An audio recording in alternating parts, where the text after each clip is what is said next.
pinakabagong episode ng Showbiz Updates, muling naging sentro ng usapan ng showbiz insider na si OG Diaz, na inintriga ni na Mama Loy at Josa Paco. Sa kanilang vlog, naging tampok ang pagbati ni OG kay Kim Chu, na kamakailan lang ay nakilala sa South Korea bilang Outstanding Asian Star. Isang malaking karangalan ito para kay Kim, at hindi nakaligtas sa atensyon ng mga tagahanga at manunood. Habang tinalakay ang balitang ito, natanong ni Mama Loy si OG, "Okay na kayo?" Na nagbigay diin sa posibilidad na may hindi pagkakaintindihan sa pagitan ng dalawa. Ipinakita ng tanong ni Mama Loy ang interes ng publiko sa tunay na estado ng relasyon ni na OG at Kim, na hindi may kakaila na marami ang nagmamasid. Sa kanyang sagot, tawa si OG at sinabing, "Di ko alam sa kanya. Basta gusto ko siyang batiin." Mukhang pinili ni OG na maging magaan ang usapan at hindi pumutol sa mga alingaw-ngaw tungkol sa kanilang sitwasyon. Nagbigay diin si Mama Loy na may mga tao na nag-uusap na hindi magkasundo sina OG at Kim. "Pero alam ko namang maayos ang dalawa," dagdag niya, na nagbigay ng kasiguraduhan na sa kabila ng mga tsismis, may magandang samahan pa rin ang mga ito. Sa kabila ng mga spekulasyon, sinabi ni OG, "Basta ako, wala akong problema," na tila nagpapakita ng kanyang pagiging bukas sa mga tao sa kanyang paligid.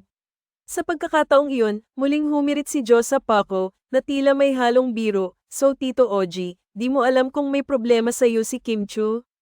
Ang tanong na ito ay nagdulot ng tawanan sa studio. Si OG, na nahulog sa tila masayang sitwasyon, ay nagtawanan at napakamot sa kanyang kilay.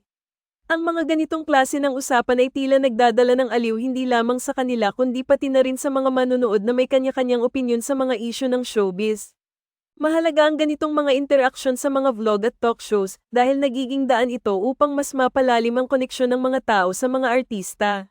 Madalas na ang mga tagahanga ay nagtatanong tungkol sa mga personal na relasyon ng kanilang mga paboritong artista, at ang ganitong mga pagkakataon ay nagiging paraan upang maipakita ang kanilang tunay na pagkatao. Sa huli, ang publiko ay nauukit ang kanilang mga opinyon at pananaw sa pamamagitan ng mga komentaryo at reaksyon sa mga usaping ito. Sa kasalukuyan, habang isinusulat ang artikulong ito, wala pang inilalabas na pahayag o reaksyon si Kim hinggil sa mga pahayag na ito. Sa mundo ng showbiz, ang kawalan ng sagot mula sa isang artista ay madalas na nagiging dahilan ng mas maraming spekulasyon at tsismis.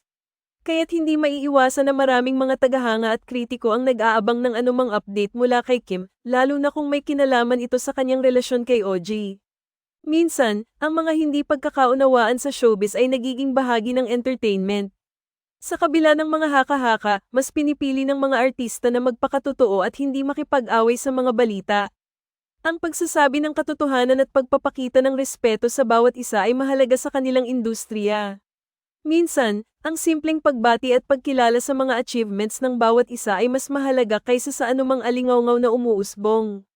Sa huli, ang mga usaping ito ay nagpapaalala sa atin na kahit sa likod ng mga kamera at sa harap ng mga tagahanga, ang mga artista ay tao rin na may sariling damdamin at karanasan.